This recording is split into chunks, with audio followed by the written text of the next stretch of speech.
pagbalik, may dalawang festivals nga lang na tinanong na. Actually, lalabas dapat kasi papasok ang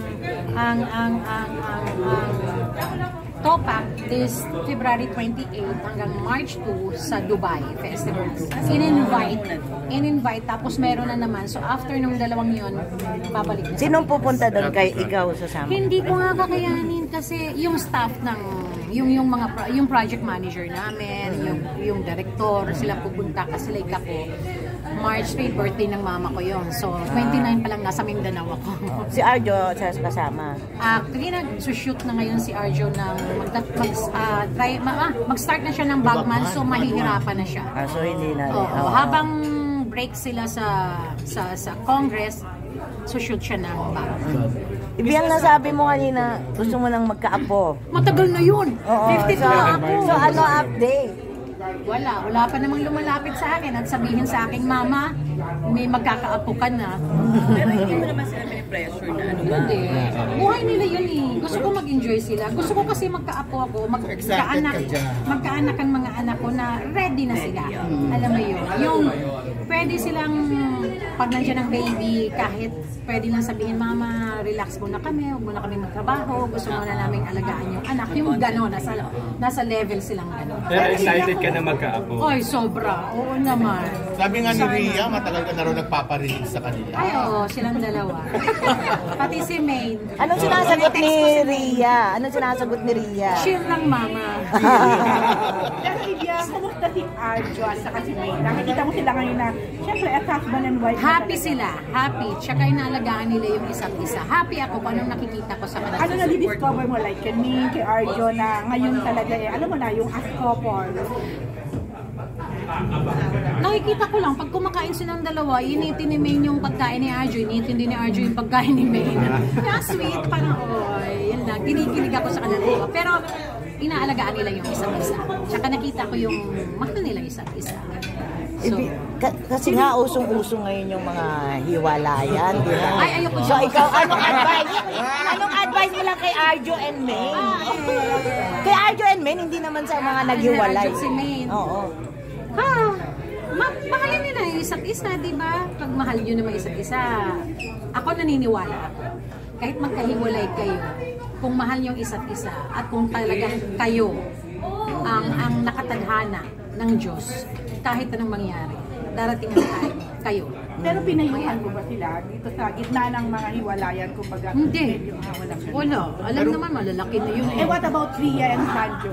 Wala ka ba din ano sa kanila? Wala. Pero nakikita mo na talagang, ito na talagang dalawa. Basta ito lang sasabihin ko sa inyo lahat. Mahal ko si Maine at mahal ko si Sancho. Parang nag-set na rin kayo ng example naman kasi mas matindi nga yung mga pinagdaanan ng mag-asawa. Correct! Diba? Kami mag-asawa. At the end of the day kami talaga. But anyway, yun nga. Mahal ko si Maine at mahal ko si Sancho. Napakabait ng dalawa. So, yun lang. Ano pa ba? Magdanap ba kayo sa another wedding? Oo, susunod na ba anytime soon? Hindi ko alam kay Sancho. Si Sancho yan eh. Sancho. Diba? Calling Sancho. Sa kanya yun. Wala sa akin yun. And hindi ko para pangunahan si Sancho. Maghihintay ko kung anong gusto nilang dalawa. Sila yan eh. Diba? As nanay o magiging mother-in-law o ano man, wala. Ayaw kong pakialam. Ayaw kong ano niya. Ayaw kong pasukin yung relasyon nila. Bahala silang dalawa dyan. Naging lola po kaya anong gusto yung itawag sa inyo? Mamila. Mamila. Ibiyang maiba naman, ikaw actually, ang pinaka-pioneer na endorser ng Miss Rhea. Na nakikita mo sa kanya ngayon after ilang years na nga ba? Ilang years na ba? How happy? Saka yung pagiging loyal mo parang Sobra akong happy for Ray Ray. Kasi, di ba, matagal na kami nagkasama. So, sabi ko nga sa kanya, pinapanood ko lang siya. Tinitingnan ko siya. Nandun ako sa kanya. At alam naman niya yun. Kasi pag may nakikita naman ako, sinasabi ko naman sa kanya. So, nag-uusap naman kami ng seryoso. So, ngayon, happy-happy ako sa kanya. Kasi ang sinabi ko sa kanya, payat-payat mo na. Kailangan mo, pumayat ka pa dyan. Hindi na. Kasi, nagpapasexy yan. So, maganda siya. So yun yung, huwag na siya magpapayat. Yun yung sinasabi ko sa kanya kanina. Tama na yun. So ganun yung relasyon namin. Pero ako dapat yata magpapayat, ready. Dapat siya nga endorser ng beauty derm. Diba? Sarili niya. Naging matibay naman pagsasamahan namin. So ano naman abangan namin sa Ilya? Magbuntis ako. Ay! Yung bang ikaw na lang nagbuntis, ano? Mabubuo Pwede pa ba? 52. Inunahan mo pa Pinopost sila. na ako. Hindi. Abangan sa akin itong Nathan's Studios. Kasi like ngayon, nakafocus talaga ako dito. May mga projects, may mga nagpipitch, marami.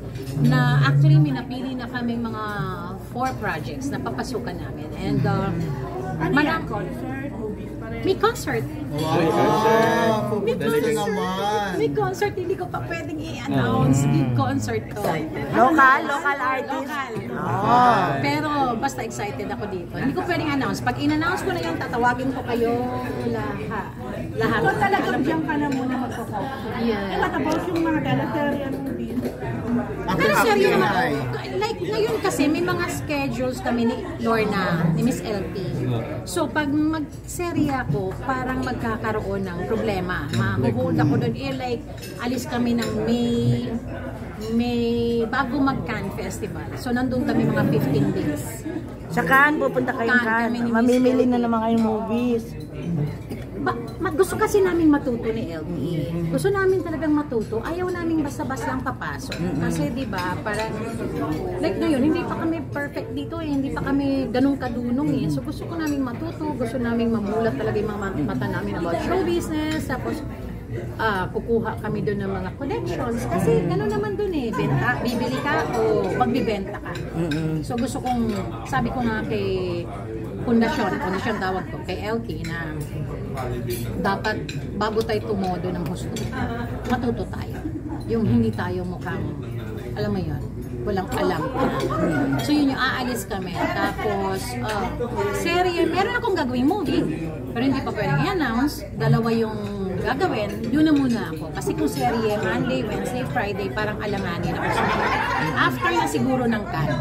Pwede malaman sino mga kasama mo sa movie. Hindi pa eh. Bakit pundasyon ang tawag mo kay LP? Siya pundasyon ng ano, di ba? Isa sa pundasyon ng industriya. Kaya pundasyon. Literal talaga. Haligi talaga, ha? Mga Tolentino yun. So, ang tawag kasi ang tawag ko sa kanya pundasyon.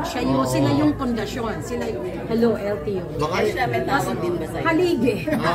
May pundasyon, so lalagyan ng haligi. Ganon kami. Pero so far, anong natutunan maganda mo? yun. Natutunan Sa ko. pagiging producer? Pasensya. Yung haba ng pasensya, tapos ang dami ko natutunan na mas mahirap pala ang nagiging producer kaysa pag-aartista. Kasi ang pag-aartista, bibigyan kami ng script, pupunta kami, memorize namin, emosyon, kailangan namin embrace yung character. Pagdating doon sa sinia, doon sa set, aarte kami, sige, iyak kami, ganun. After noon, uwi kami, matutulog kami. Unlike ang prod, after ng shooting, kailangan pang mag-meeting. Ang dami nila, tapos sinasabi kami lahat kung anong problema, o kung hindi pwedeng ganito, o kung alam mo yun, mas mahirap maging producer. after nyo may distribute yung Monster and Silent Night, ano yung natutunan niyo? Alamin lahat. Alamin lahat yung industriya, alamin lahat kung anong sulok-sulok nito, kung ano talaga yung basta alamin kabukuan, yung pagiging ng pag-distribute, hindi rin yung basta-basta, connections, lahat yun. Dapat alam mo yun, dapat solid ka. Tsaka wag pabigla-bigla. Hindi naman kami pabigla-bigla eh. Pinag-usipan naman talaga namin. Pero like alamin, bumalik na ba yung mga tao sa theater? At anong klase Anong gusto nila? Anong gusto nila? Ano yung papasukin? Kasi naniniwala ako na after film festival, hindi naman basihan yung film festival na kumita ng marami, di ba? Na bumalik na yung mga tao. Kasi January, February, ang daming mga movies na hindi rin. So, andun kami sa ano ba talaga ang gusto ng mga tao. So, yun yung pinag-aaralan namin. Pinupulsan namin.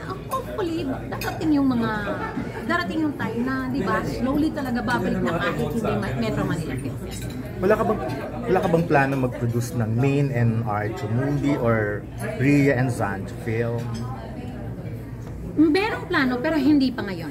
At kung mangyari man yan, desisyon pareho ni Main at ni Arjo na gustuhin nila yun. Ayoko silang pilitin doon. Or Sanjo and Rhea. So ayoko nun. Pag sinabi Pagsama-samahin na ito sila. Yung one film na lang silang Dapat. magkahiwa. kanya-kanya. Ang hirap, di ba? Pero maganda rin kasi, di ba? Parang may mga Pero fights. lang, di ba? Sila bahala dyan. Yung kayong dalawa ni Lorna Mangyayari yun. with Maricel. Hindi ko pa alam. Basta meron kayong Maricel. Pues, ayoko magsalita kasi baka biglang hindi mangyari, di ba? Basta lahat yan inaasikaso. Pero this year ba lahat yan o? Depende kung anong unang script na dumating na maganda at kung sinong bagay. Title po, Haligi at Pundasyon. Naligid mo na siya. Ibig si Arjo tatakbo ba next election? Oh, definitely. For second term. Dati hindi ko masagot, di ba? Second Kasi term. hindi ko alam. O ngayon, definitely. Ganun na talaga. Second term o Masayo? Second. Different. Lalong lumakas si Congressman ngayon. Kasi kung, di ba, O yung congressman pa rin.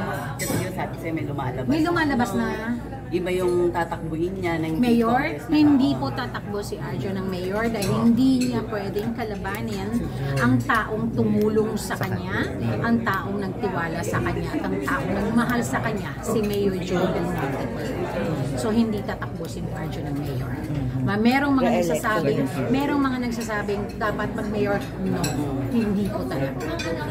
Hindi talaga. Respeto at pagmamahal ni Arjo kay Mayor Joy, sobra-sobra. At hello, bata pa si Arjo, anong pagmamadali?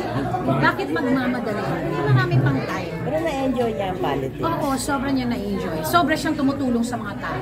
Masisipag daw sila sa Congress, sabi ni Richard. Yes. Yung mga batang Congress. Bagets, Hindi po kayo nainganyo pumasok na sa Ah! politics. O nga, parang bagay nga sa'yo. Hindi. Pag nakikita kong nakikiano ka sa mga... Siguro, Kaya, diba? hindi kasi diba, kahit wala pa kami sa politics, alam niyo naman na 9 years old si Arjo, sa Mindanao na talaga ako. Tumutulong na talaga ako noon. Hindi ko lang pinapadyaryo. Hindi lang namin pinapadyaryo. Hindi lang namin nilalabas. But 9 years old pa si Arjo noon, 7 years old si Rhea, nandun na talaga kami sa Mindanao. Dinadala ko yung mga bata, tumutulong. Si Arjo at si Rhea, humihingi sila ng donation sa mga atayde sa lola, sa mga chuin para dalhin doon sa Mindanao, sa Recife, Tagusan del Norte. Ginawa nila yon. So ngayon, yung pagtulong ni Arjo dito sa District 1, innate yun, normal yun. Hindi yun showbiz, hindi yun pilit, hindi politika. Like yung ginagawa ko ngayon sa District 1 din, like pag nagbibigay ang beauty derm, kailan lang nagbigay ang beauty derm, tumawag, meron po kami doon sobrang mga vitamins. Okay po ba sa inyo? Tatanggapin niyo ba kung bigay namin sa inyo? Aba, bakit hindi tatanggapin? O di, pinamigay ko dun sa District 1. Pero parang kaya mo maging nanay ng ano. Binigay ko dun sa District 1 Quezon sa mga City. tao. Pinabahay-bahay namin, di ba? Kaya mo maging nanay ng QC eh. Sorry ha. Mas masarap mag-abroad at mas masarap mag-alaga ng apo at nakakatulong ako na nandyan na si Congress. Ayun. Alam mo yun? Okay. Sa likod lang ako ng anak ko. Hindi na para... mukha lang akong pang-politika, pero hindi. Mas masarap humilata sa bahay, nanonood ng TV, kumakain ng chippy, at merong soft drinks sa kabila. Chippy talaga from. Thank you.